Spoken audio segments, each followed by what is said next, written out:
오늘은 나의 세대와 다음 세대라는 제목으로 이사야 39장 8절 말씀을 여러분들과 함께 나누기 원합니다.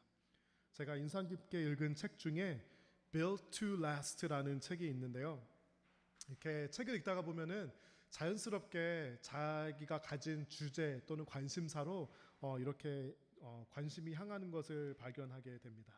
제가 가진 관심사 중에 하나가 경제와 기업 경영적인 그런 쪽인데요. 이 책의 작가가 짐 컬린스라는 교수님인데 이분이 정말 탁월한 인사이트를 가지고 있는 그런 연구를 하는 분입니다. 아마 경영학에 관심이 있는 분들은 이 짐 컬린스 교수님의 책들을 한두 번쯤은 읽어보셨을 것이라고 생각되는데요. 이분의 관심사가 무엇이냐면요, 이분은 기업을 연구하는 사람인데 이렇게 반짝하는 갑자기 유명해지는 그런 기업을 연구하는 사람이 아니라 from generation to generation, 몇 세대를 걸쳐서 살아남는 것뿐만이 아니라 정말 어떤 건강한 기업 문화를 유지하면서 이 사회에 좋은 영향력을 끼치는 그런 기업들을 어떻게 하면 오랜 기간 동안 이런 기업들이 이렇게 건강하게 살아남을 수 있을까에 대해서 연구하고 조사하는 것을 자신의 업으로 그렇게 삼는 사람입니다. 미국에서 어떤 회사가 기업이 시작되면은요, 10년이 지났을 때 살아남는 회사는 한 36% 정도라고 합니다. 20년을 가는 회사는 5분의 1밖에 안 되고요. 26년을 지나가면은 한 12%밖에, 한 10개의 회사를 만들어 놓으면은 26년이 지나면 그 중에 10개 중에 1개만 살아남는다고 합니다. 미국에서 가장 성공적인 기업 500개를 모아놓은 것이 S&P 500인데요. 이 S&P 500에 들어가면은 전 세계적으로 유망한 그런 대단한 회사입니다. 우리 샌디에고에 헤드쿼터를 둔 기업에도 S&P 500에 들어가는 회사가 있을까요, 없을까요? 네, 6개가 있습니다. 네, 퀄컴이 있고, 일루미나가 있고, 덱스컴이 있고, 레즈메드가 있고, 리얼티 인컴이 있고, 하나는 잊어버렸습니다. 네. 그런데요, 이 S&P 500에 머무르는 그 기간이 20년 정도밖에 안 된답니다. 이게 무슨 말이냐면요, S&P 500에 들어가면은 전 세계적인 회사예요. 그런데 그 전 세계적인 회사도 20년 정도 후면은 평균적으로 쇠퇴해서 이제는 그 S&P 500에 들어가지 않는다고 합니다. 이 Built to Last에 나오는 기업들은 한 세대 이상을 건강하게 살아남은 3M, American Express, 보잉, 메리엇, 소니, 워마트 하고 디즈니 같은 우리가 여러분들이 많이 알고 있는 이런 기업들입니다. 이 책의 서머리를 누가 이렇게 해놓았는데요. 제가 읽어드릴게요. A visionary company can tick along for centuries, pursuing its purpose and expressing its core values long beyond the tenure of any individual leader. 이 비저너리 기업들은 몇백 년 이상을 기업의 목적과 핵심 가치를 추구하면서 한 리더의 재임 기간을 훨씬 뛰어넘어서 건강하게 살아남는다는 이 글을 보면서 제 마음에 참 큰 도전이 되었습니다. 기업을 경영하는 것도 물론 중요한 일이지만 우리가 우리에게 소중한 믿음을 한 세대뿐만이 아니라 다음 세대와 그 다다음 세대에게 from generation to generation 어떻게 이것을 전달해주고 전승할 수 있을까에 대해서 저는 많은 고민을 해보게 되었습니다. 그런 주제를 가지고 신앙의 세대를 뛰어넘고 세대를 잇는 그런 신앙의 전수에 대해서도 이런 연구하고 책이 나왔으면 좋겠습니다. 우리는 자녀들에게 그 다음 세대에게 어떤 유산을 여러분 남겨주기를 원하십니까? 좋은 교육을 시켜주고 결혼할 때 집 한 채 사주고 주식을 남겨주고 하는 그런 물질적이고 유형적인 그런 유산보다 우리가 가진 신앙을 우리 자녀들에게, 우리 후손들에게 어떻게 남겨줄 것인가가 우리가 당면한 더 중요한 고민이어야 할 것입니다.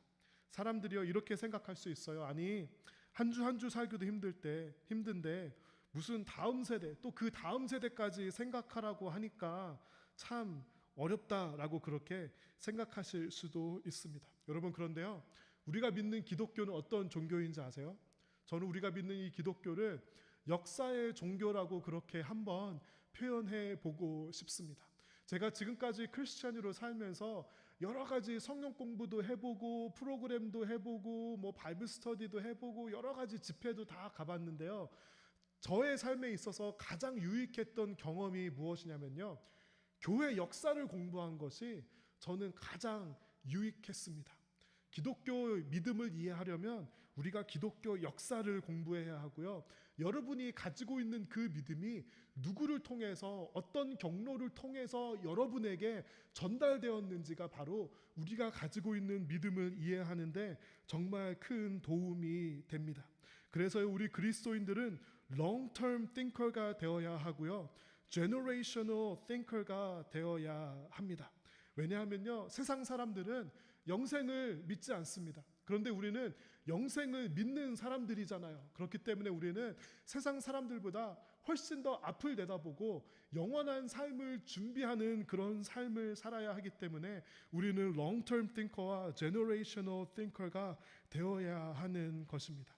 중세 시대의 사람들은 좋은 신앙의 유산을 남기기 위해서는 하드웨어의 유산을 남기는 것이 중요하다고 판단했습니다. 중세시대 사람들은 어마어마한 돈을 들여서 교회, 그 당시에는 성당이죠. 성당 건물을 짓고 교회를 짓고요. 하나님에게 가장 좋은 것을, 가장 아름다운 것을 우리가 하나님께 바치자 하는 마음으로 헌금을 많이 걷고 한 다음에 교회를 정말 화려하고 가장 좋은 것으로 만들었습니다. 정성을 들여서 예배실을 만드는 것이 무엇이 잘못이겠습니까? 그런데 그 사람들은 그 정도를 넘어서도 훨씬 더 넘어섰습니다. 각종 화려한 것과 가장 최고의 예술가들을 동원해서 조각상들을 만들고 벽화를 만들었고요. 금이나 보석으로 이렇게 입혀 넣었고요. 가장 최고의 하드웨어를 만들어 놓으면 그것이 후손들에게 가장 좋은 신앙의 유산이 될 것이라고 중세 시대의 사람들이 생각했습니다. 여러분, 그런데 지금은 어떻게 되었죠? 그렇게 좋고 화려한 건물들이 지금은 관광지가 되었고요. 레스토랑이 되었고 카페가 되었습니다. 우리가 역사를 공부해야 하는 이유가 바로 이것입니다. 그 당시에 좋은 하드웨어를 통해서 신앙의 유산을 전하려고 했던 그 당시 사람들의 마음을 잘못되었다라고 할 수는 없습니다. 그 사람들은 정말 진실된 마음으로 하나님께 가장 좋은 것을 만들려고 했던 그 마음이 있었을지는 모르지만 우리는 그들의 진심을 의심하지는 않지만 역사를 되돌아보면은 그것이 좋은 신앙 계승의 하드웨어가 좋은 신앙 계승의 유산은 아니었다는 것을 우리는 역사를 통해서 알게 됩니다.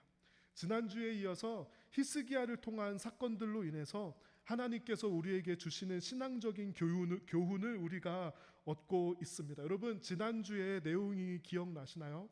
바빌로니아 왕이 보낸 사신들에게 히스기야 왕이 왕궁의 창고를 다 열어서 가진 보석과 무기들을 다 보여주었죠. 보여준 다음에 그 후에 이사야 선지자가 히스기야 왕에게 와서 왜 그것을 당신이 다 보여주었습니까? 당신이 자랑하면서 보여주었던 그 모든 것이 바빌로니아에게 다 빼앗기게 되고 당신의 이스라엘의 유다의 자녀들이 다 노예로 포로로 바빌론으로 끌려가게 될 것입니다 라고 그렇게 이사야가 예언하는 그 장면에서 지난주 설교가 끝이 났습니다. 여러분, 만약에 이사야가 여러분들에게 와서 여러분이 가진 모든 재산이 다 이제 빼앗길 것이고요, 여러분의 자녀들이 침략자들에 의해서 다 팔려갈 것이고 포로로 끌려갈 것입니다 라고 말했을 때 여러분은 어떤 감정을 느끼시겠습니까? 아마 무섭고 걱정되고 정말 무릎 꿇고 기도해서 머리에 재를 뿌리고 옷을 찢으면서 기도해서 그 일이 일어나지 않게 하나님께 무릎 꿇고 울면서 기도하지 않겠습니까? 그게 너무나도 당연한 반응일 텐데요. 그런데 히스기야는 조금 이상한 반응을 보입니다. 히스기야는 별로 반응을 보이지 않고요. 별로 충격을 받지 않습니다. 왜 그랬을까요? 그의 마음은 또 그의 생각은 어떤 생각이 그의 마음을 go through 하고 있었을까요? 우리 다음 말씀 한 절 말씀을 다 같이 읽어보겠습니다. 히스기야가 이사야에게 말했습니다. 당신이 전한 여호와의 말씀은 옳소. 그는 속으로 내가 왕으로 있는 동안에는 평화와 안정이 있겠지라고 생각했기 때문에 그렇게 말하였습니다. 히스기야가 이사야에게 보인 반응이 무엇이었냐면요, 당신이 전한 여호와의 말씀이 옳소. 그리고 그냥 끝이 납니다. 히스기야는 나쁜 사람은 아니었어요. 구약 성경에 보면은요, 선지자들이 와서 왕이 듣기 싫은 말을 했을 때 그 선지자를 가두고 괴롭히고 죽이려고 그러고 못 살게 그렇게 했던 왕들이 많이 있었습니다. 대표적인 그렇게 핍박받던 선지자가 바로 예레미야 선지자죠. 히스기야는 나쁜 사람은 아니었고요. 히스기야는 자기 자신이 가진 권력을 마음대로 휘두르는 사람은 아니었습니다. 그런데요, 그는 롱텀 띵킹을 못하는 사람이었고요, 제너레이션 띵킹을 하지 못하는 사람이었습니다. 요즘 유행하는 말로 하면은요, 여러분 아몰랑이라는 말 들어보셨나요? 히스기야가 그냥 아몰랑한 거예요. 왜냐하면 그가 이렇게 생각했어요. 내가 왕으로 있는 동안에는 평화와 안정이 있겠지라고 생각했기 때문에 이렇게 말을 하였습니다. 이사야가 히스기야한테 어떻게 말했냐면요, 당신 자녀들 시대에 이런 일들이 일어날 거라고 말했으니까 히스기야가 그냥 아몰랑한 거예요. 뭐 모르겠어. 뭐 내가 있을 때는 괜찮겠지 하면서 자기 후손들의 그 국가의 미래를 걱정하지 않은 그런 왕이 바로 히스기야 왕이었습니다. 여러분, 왕의 중요한 책임 중에 하나는 지금 나라를 잘 다스리는 것이지만 어쩌면 보다 더 중요한 왕의 책임은 그 국가의 미래를 바로 세우는 것입니다.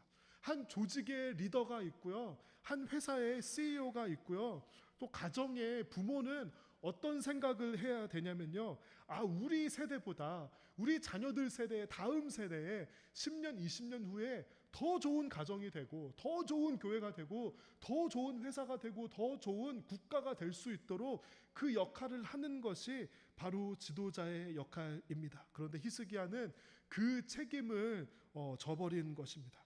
여러분, 여러분의 가정은 지금이 더 좋습니까? 아니면 5년 후, 10년 후, 20년 후가 더 기대되고 더 좋은 가정입니까? 우리 교회는 지금이 가장 좋은 피크일 때일까요? 아니면 5년 후가 더 좋고 10년 후가 더 좋고 20년 후가 더 좋은 교회일까요? 여러분 생각에는 우리가 살고 있는 미국이, 또 우리의 조국이 지금이 나을까요? 아니면 5년 후, 10년 후, 20년 후가 더 나은 나라일까요? 만약에 여러분의 대답이 미래가 더 좋은 그런 가정과 교회와 국가라면은 그곳들은 비전이 있는 가정이고요, 비전이 있는 교회이고 비전이 있는 국가입니다.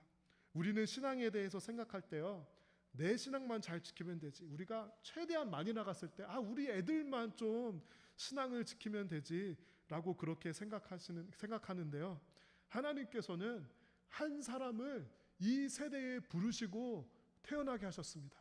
그러면 하나님께서는 무엇을 위해서 저와 여러분을 이 시대에, 이 장소에 태어나게 하셨는지 아세요? 그것은 한 세대의 소명을 위해서, 한 세대를 섬길 그 부르심을 위해서 저와 여러분을 이 시대의 이곳으로 부르셨음을 믿습니다. 사도행전 13장 36절을 다 같이 우리 한국어 버전만 먼저 읽어볼게요. 다윗은 당시에 하나님의 뜻을 따라 섬기다가 잠들어 그 조상들과 함께 묻혀 썩음을 당하였으되. 제가 이 사도행전 13장 36절을 많이 읽어보았는데요, 그냥 이렇게 넘어갔던 것 같아요. 그런데요, 영어로 한 번은 성경을 읽다가 이 말씀을 보고 너무나도 제가 큰 충격을 받았습니다. 영어 버전에서는 어떻게 번역하냐면요, For when David served God's purpose in his own generation. 성경 말씀에서 다윗을 평가할 때요, 다윗 좋은 왕이었다, 믿음으로 잘 살았다가 아니라요, He served God's purpose in his own generation. 그 세대를 섬기기 위해서 부르시고 준비하신 사람이 바로 다윗 왕이었습니다. 여러분, 그런데 이런 일들은 다윗 왕에게만 해당될까요? 아니면 저와 여러분에 대해서도 하나님과 성경이 어느 날 평가할 때 누구누구 성도를 이 시대의 샌디에고에 부른 것은 하나님의 목적을 이 세대를 향해 섬기기 위해서 내가 누구누구를 불렀다라고 그렇게 하나님께서 생각하실까요? 여러분 어떻게 생각하시나요? 저희 첫째 아이가 요즘에 펜싱을 열심히 하고 있는데요. 아마도 좋은 코치를 만난 것 같습니다. 이 코치가 국가대표도 하고 몇 년 동안 전 세계에서 톱 랭커를 한 코치인데요. 나이는 많지 않습니다. 한 20대 한 초중반 되는 청년의 나이입니다. 그런데 이 청년이요, 정말 주옥 같은 그런 말을 자기가 가르치는 학생들에게 할 때가 있습니다. 저희 집 첫째와 그 가르치는 학생들이 펜싱 대회에 나갔는데요, 생각만큼 잘 못했습니다. 코치가 가지고 있던 그 생각에는 이 학생이 가지고 있는 실력보다, 그 코치가 이벨리에이트 하는 실력보다 조금 더 못했던 것 같아요. 그래서 그 코치가 그 학생에게 뭐라고 했는지 아세요? 이렇게 말했어요. Why do I believe in you more than what you believe in yourself? 너 자신이 너를 믿는 것보다 왜 내가 너를 더 많이 믿고 있니? 라고 그 선수한테 말을 해준 거예요. 여러분, 이게 정말 기가 막힌, 정말 주옥 같은 말이 아닙니까? Why do I believe in you more than what you believe in yourself? 그런데 저는 이 말이 계속 기억이 나더라고요. 그런데 이 말은 코치가 학생에게 해주는 말인데, 저는 마치 그 말이 하나님께서 우리 성도들에게 해주시는 그런 말씀처럼 저에게는 마치 들렸습니다. 우리는 겸손이라는 그 어떤 포장하에 우리 자신을 너무 underestimate 합니다. 나는 요 정도 요만큼만 하면은 된 것 같아요. 그런데 하나님께서 우리에게 혹시 이렇게 말씀하시는 것은 아닐까요? Why do I believe in you more than what you believe about yourself? 우리는 우리의 자신의 소명이 너무 작다고 생각합니다. 그런데 어쩌면 하나님께서는 이 시대와 이 세상을 위해서 저와 여러분을 불러주시지 않았을까요? 교만한 것보다는 겸손한 것이 맞습니다. 그것이 더 낫죠. 그런데 때로 우리 성도가 지나친 겸손에서 머무르기 때문에 하나님께서 주신 그런 비전을 거부할 때가 있고요, 우리 자신의 소명을 믿지 않을 때가 있습니다. 하나님의 믿음과 부르심을 underestimate 하는 것은 겸손이 아니라 믿음 없음입니다. 여러분, 이 시대와 다음 세대를 섬기는데 여러분께서 부름 받았다고 그렇게 믿고 생각하시나요? 새롭게 하소서라는 프로그램을 통해서 목사님들의 간증을 듣죠. 그러면은 거의 빠지지 않고 공통적으로 나오는 굉장히 중요한 어떤 스토리가 있습니다. 그 스토리가 무엇이었냐면요, 이 목사님들이 보통 어렸을 때는 좀 자존감이 낮고 좀 이렇게 좋은 환경에서 자라지 못했는데, 교회 주일학교에 누구누구 선생님에 대한 간증을 항상 목사님들이 합니다. 제가 존경하는 김동호 목사님은요, 굉장히 어렸을 때 자존감이 낮고 안 좋은 환경에서 자라신 분인데, 이분이 너무 안타까워하시는 게 그 선생님 이름을 기억하지 못해요. 그런데 어느 날 그 교회에서 김동호 목사님은 그 당시에 청년 여자 선생님이었는데, 어린이였던 김동호 목사님을 무릎에 앉혀주셨던 그 홍 선생님이 자기 자신의 인생의 은인이다라고 김동호 목사님이 그렇게 말씀을 하시더라고요. 또 제가 굉장히 좋아하는 김관성 목사님이라는 분이 계시는데요, 이분도 정말 말도 안 되는 그런 환경에서 자라셨습니다. 밤에 아버지가 술 먹고 들어와서 어머니를 맨날 때리고 피가 터지고, 형은 약간 안 좋은 그런 조직 생활을 하고, 어머니가 새벽에 나가서 시장에 나가서 고래고기 팔면서 이 목사님을 키웠던 그런 가정에서 자랐는데요. 그렇다 보니까 정말 주눅들면서 컸는데요, 이 김관성 목사님이 고등학생 때 좋아하는 여학생이 있었다고 합니다. 근데 고등부 여자 집사님 선생님이 관성아 일로 와봐 하면서 여자의 마음은 선생님이 잘 알아 하면서 그 연애 편지를 그렇게 같이 써주셨대요. 그러면서 이 목사님한테 짜장면 사주고 하시면서 그 선생님이 김관성 목사님한테 뭐라 그러셨는지 아세요? 관성아, 선생님의 전성기는 너랑 같이 연애 편지 써주고 너랑 같이 짜장면 먹는 이 지금이 선생님이 인생의 전성기야. 너는 분명히 하나님께서 쓰시는 큰 인물이 될 거야 라고 그 목사님의 선생님이 그렇게 말씀해 주셨다고 합니다. 그 선생님들이 알았을까요? 한 세대를 도전하고 한 시대를 이끌어가는 그런 목회자가 될 것을 그 선생님들이 아셨을까요? 모르셨을까요? 몰랐을 거예요. 그러나 그분들은 하나님께 이 세대를 섬기는 지도자를 세우는 그런 큰 소명을 하나님께 받고 그것에 신실했을 때 상상할 수 없었던 그런 열매를 맺었던 것입니다. 다음 세대를 바라본 로렌 커닝햄이라는 비저너리 목사님이 있었습니다. 여러분 YM이라고 들어보셨죠? Youth with a Mission인데요. 한국에도 예수전도단이라는 이름으로 이 단체가 전 세계적인 청년 선교 단체입니다. 1956년에 그가 21살 때 선교사님의 집에 머물면서 그날 저녁에 무슨 메시지를 전할까 기도하고 있었는데요. 그가 환상을 보게 됩니다. 하나님께서 어떤 환상을 보여주셨냐면요. 그가 기도하고 있었는데 갑자기 전 세계 지도가 보이는 그런 환상이었는데요. 각 그 6개의 대륙이 살아서 움직이는 그런 환상을 봤고요. 파도가 그 6개의 대륙을 휩쓰는 그런 환상을 봤습니다. 그래서 그 파도가 뭘까 하고 가만히 보니까 그 파도가 젊은이들의 얼굴이었어요.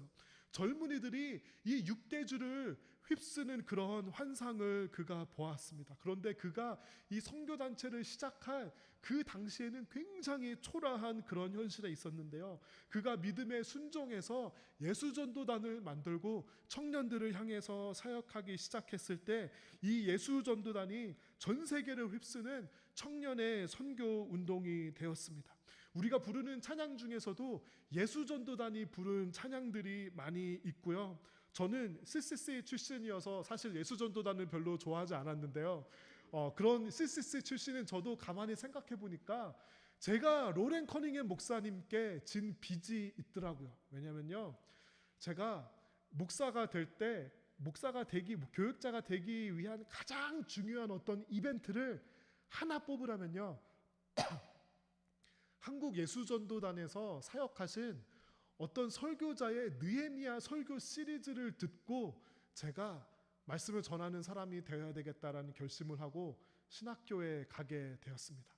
아마 로렌 커닝햄 목사님이 그 환상을 보고 순종하지 않았다면 아마도 예수전도단이 세워지지 않았을지도 모르고요. 저는 만약에 예수전도단이 그 설교자분의 설교를 듣지 못했더라면 모르겠어요. 하나님께서 어떻게 역사하셨을지는 알 수 없지만 저는 만약에 그 영향력이 없었다면 지금 이곳에 서 있지 않았을 그럴 가능성도 있다고 생각됩니다. 이렇게 지금 있는 곳은 너무 초라하고 그렇지만 한 세대를 품는 사람들을 통해서 그 사람들의 순종을 통해서 하나님의 역사는 이루어져 갑니다. 최근에 몇 가지 일들이 저에게 있었는데요. 얼마 전에 샌디에고의 순 무브먼트, 예전에는 CCC였는데요. 그곳에서 협동간사로 섬기는 한 대학생에게 연락이 왔습니다. 이 대학원생이 연락이 와서 저에게 목사님, 우리 그 순 무브먼트 CCC 학생들이 이제 새 학기를 맞이하여서 학생들을 맞이하고 클럽을 홍보하고 전도하는데 점심 30인분 정도를 목사님 좀 제공해 주면 안 되겠습니까? 라고 그렇게 연락이 왔습니다. 평소는 연락도 안 하다가 뭐가 필요하고 궁색하니까 연락을 한 거예요. 솔직히 말하면 그 연락을 하면서 제 마음이 조금 해주고 싶지 않았습니다. 좀 아까웠습니다. 그런데요, 그 친구가 자꾸 저의 그 마음을 이렇게 살살 건드리는 거예요. 목사님이 그래도 CCC 선배였잖아요. 목사님 60샌디에고 알럼나이잖아요. 우리 좀 도와주세요. 그렇게 합니다. 근데 제가 30인분을 제공하기에는 제가 요즘에 좀 주머니 사정이 어려워서 제가 우리 교회 알리고 운영위원 분들께서 감사하게 허락해 주셔서 제가 이제 생색을 내면서 30인분을 제공해 주기로 했습니다. 그런데요, 솔직히 말하면 제가 그럴 때가 많아요. 마음이 궁색해지니까, 마음이 좁아지니까 가기 싫더라고요. 그냥 뱃모로 쏴주고 싶더라고요. 그런데요, 그 믿음 없는 마음 때문에 제가 회개하고, 내가 이 믿음 없는 마음이 들었으니까 가야 되겠다라는 생각이 들어서 그 친구한테 이제 간다고, 제가 직접 간다고 그렇게 연락을 했습니다. 그때 왜 가기 싫었냐면요, 그 주에는 학교에 주차가 안 돼요. 그래서 멀리 주차하고 한 20분에서 25분을 걸어 들어가야 되고요. 제가 이런 것들을 다 이제 알고 있으니까 가기 어려운데 제가 갔습니다. 걸어 들어가서 갔고요. 가서 제가 특별히 이제 그 섬기시는 간사님들이 네 분이 계시는데 일부러 좀 그분들께 연락을 해서 가서 이제 만났습니다. 사진 보여주시면은요, 저 왼쪽에 계신 분이 그 지금 순무브먼트 미주 대표로 계신 오윤태 목사님이시고요. 저 제 옆에 있는 학생이 그 얄미운 대학원생이고요. 오른쪽에 있는 목사님이 이 샌디에고 사랑교회 목사님이셨는데 지금은 목회를 안 하시고 은퇴하신 다음에 그 소프트웨어 엔지니어를 하시다가 은퇴하신 다음에 지금은 학생들을 풀타임 간사로 섬기는 그런 사역을 하셨습니다. 제가 사실 너무나도 부끄러운 마음으로 이 캠퍼스에 갔는데요. 저 왼쪽에 있는 오윤태 목사님을 제가 학생 때부터 알았어요. 제가 CCC 학생 때 간사님이셨는데 그 당시에 가장 나이가 많은 베테랑 간사님 중에, 리더 간사님 중에 한 분이셨습니다. 저분이 학생들 중에 굉장히 유명했어요. 왜 유명했냐면 빡센 간사님으로 유명했어요. 한국에서 저분은 훈련을 받으셔서 그 한국 스타일을 가지고 와가지고 이 학생들 훈련시키는데, 제가 기억나는 순간이 뭐냐면요, 기도를 하면 그냥 기도를 하면 되는데 꼭 두 손을 들고 기도를 시킵니다. 거기까지도 이해할 수가 있는데 두 손을 들고 오래 기도하면 팔이 아프잖아요. 팔을 그러면 내리는 사람들이 나오면은 팔 내리지 말라고 막 애들을 혼내면서 1시간 이상 무슨 벌 서는 것도 아니고 기도하는데 왜 1시간 이상 팔을 들고 기도를 합니까? 그런데 이분이 이렇게 강하게 학생들을 훈련시키셨습니다. 제가 이분을 만나고 제가 15년 전에 캠퍼스를 누비면서 그 대학생 때 사역했던 그것들이 생각이 나면서 이 목사님이요, 또 제가 왔다고 제가 이제 신신당부를 했거든요. 학생들에게 소개시키지도 말고 기도시키지 말라고 부탁을 했는데 꼭 기도를 시키세요. 목사님이 지금은 목사님이 되어가지고 너네 선배가 왔다고 하면서 꼭 기도를 시키는데요. 제가 기도를 하다가 식사기도였어요. 식사기도는 오래 하면 안 되잖아요. 기도를 하다가 너무 마음이 뜨거워져서 식사기도를 한참을 한 거예요. 그러다가 제가 항상 옛날에 학생 때 외치던 구호가 있었어요. 모든 민족의 가슴마다 피 묻은 그리스도를 심어 이 땅에 푸르고 푸른 그리스도의 계절이 오게 하자, 이 구호가 있었는데요. 이제 그 구호를 영어로는 짧게 해서 Win the campus today, win the world tomorrow. 그거를 항상 외쳤거든요. 제가 학교를 졸업하고 15년 동안 그 구호를 한 번도 외쳐본 적이 없어요. 한 번도 해본 적이 없는데 기도를 하다가 보니까 마지막에 부흥회처럼 기도를 하다가 맨 마지막에 Win the campus today, win the world tomorrow를 저도 모르게 딱 외치고 기도를 마쳤는데 그 학생들이 갑자기 막 기립박수를 해주는 거예요. 그러면서 저 오윤태 목사님이랑 같이 이제 점심을 먹으면서 간사님들이랑 같이 얘기를 했는데요. 오윤태 목사님이 그러시는 거예요. 우리가 간사할 때 너 같은 학생들이 졸업하고 어디에 가서 뭘 하고 있는지 몰랐는데 그 Win the campus today, win the world tomorrow를 외칠 때 그 간사님의 마음에 뭔가 울리는 무언가가 있었다고 하고요. 오윤태 목사님이 저한테 너무너무 고맙다고, 우리의 다음 세대를 향한 사역과 그 헌신이 헛되게 되지 않게 믿음을 가지고 살아주어서 너무너무 고맙다고 오윤태 목사님이 저한테 말씀해 주셨습니다. 거기까지만 말씀해 주시면 좋았을 텐데 목사님 뭐라 그러셨냐면요, 스칼 이제 너의 차례야.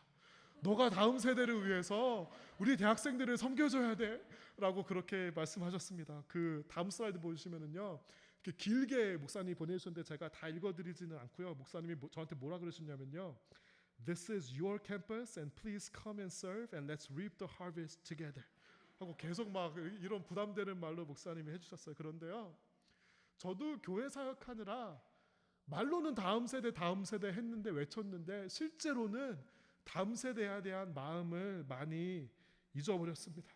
그런데 그곳에 가서 지금 20년이 넘는 시간 동안 신실하게 사역하시는 간사님을 보고 그 청년들을, 대학생들을 보면서 다음 세대를 향한 그런 마음이 다시 뜨거워졌습니다.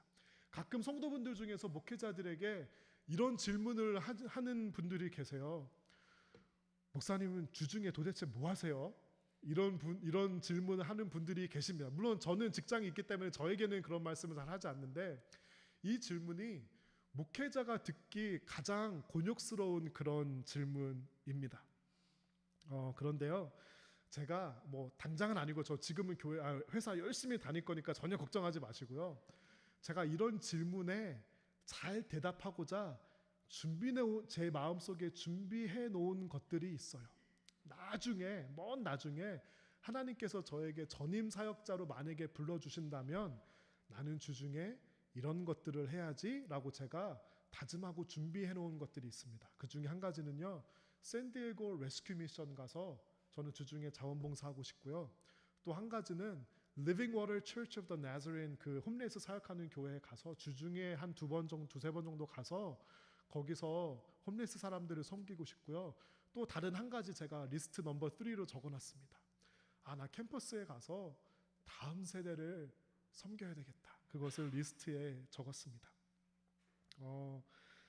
또 있었던 두 번째 일은 제가 이번 주에 월요일부터 수요일까지 휴가를 내고 목회자 컨퍼런스를 다녀왔습니다. 사실은 사람들에게 그렇게 잘 이야기도 하지 않고 다녀왔는데요. 왜냐하면 이것 또한 목회자들이 모이는 컨퍼런스에 대한 어떤 오해나 안 좋은 시각이 있는 것을 알고 있기 때문입니다. 목회자들이 모여서 자기들끼리 좋은 호텔에 모여서 좋은 거 맛있는 거 먹고 여행하고 뭐 이렇게 쉬고 그런다고 생각하는 사람들도 있는데요. 이 컨퍼런스는 정말 스케줄이 꽉 차 있는 빡센 컨퍼런스였고요. 이 컨퍼런스에 오시는 분들이 참석자들이 어떤 목사님이시냐면요, 작은 교회, 개척교회, 쪼개진 교회, 이런 교회들에서 주로 사역하시는 그런 분들이 모인 그런 목회자 컨퍼런스였습니다. 제가 평소에 만나고 싶었던 강사분들이 한국에서도 오셨어요. 그 높은 뜻 정의교회에서 이제 그 높은 뜻 교회에서 사역하시다가 사역하시는 오대식 목사님도 오셨고, 동부의 김영봉 목사님이라고 몇천 명 되는 큰 교회를 담임하시다가 지교회가 어려워지게 되자 30명 되는 지교회로 목회지를 옮겨서 사역하시는 김영봉 목사님 등등 굉장히 훌륭한 목사님들이 많이 오셨습니다. 이 수련회를 통해서 제가 너무나 많은 도전과 또 힘을 얻었습니다. 그런데요, 수련회 자체도 너무 좋았는데 제 눈에 평소에 한 번도 들어오지 않던 어떤 새로운 것이 제 눈에 들어오기 시작했어요. 그것이 무엇이냐면요, 이런 데 가면은 아직은 제가 그래도 젊은 목회자에 속합니다. 그런데 가장 젊은 목회자는 아니에요. 저보다 젊은 목회자들이 이제 생기기 시작했더라고요. 저 컨퍼런스 가니까요, 전도사님들도 있고 주로 이제 부목사님들이지만 저보다 젊은 목사님들이 이렇게 있더라고요. 그 젊은 목사님들이 제가 이제 뭐 나무교회 얘기도 하고 막 이러니까 와서 교회 얘기도 들려주고 자꾸 조언을 구하는 거예요. 저는 그게 좀 익숙하지 않거든요. 그 목사님들하고 막 얘기도 하다가 보니까 저보다 나이는 젊은데 다들 애들을 막 3명씩 낳았더라고요.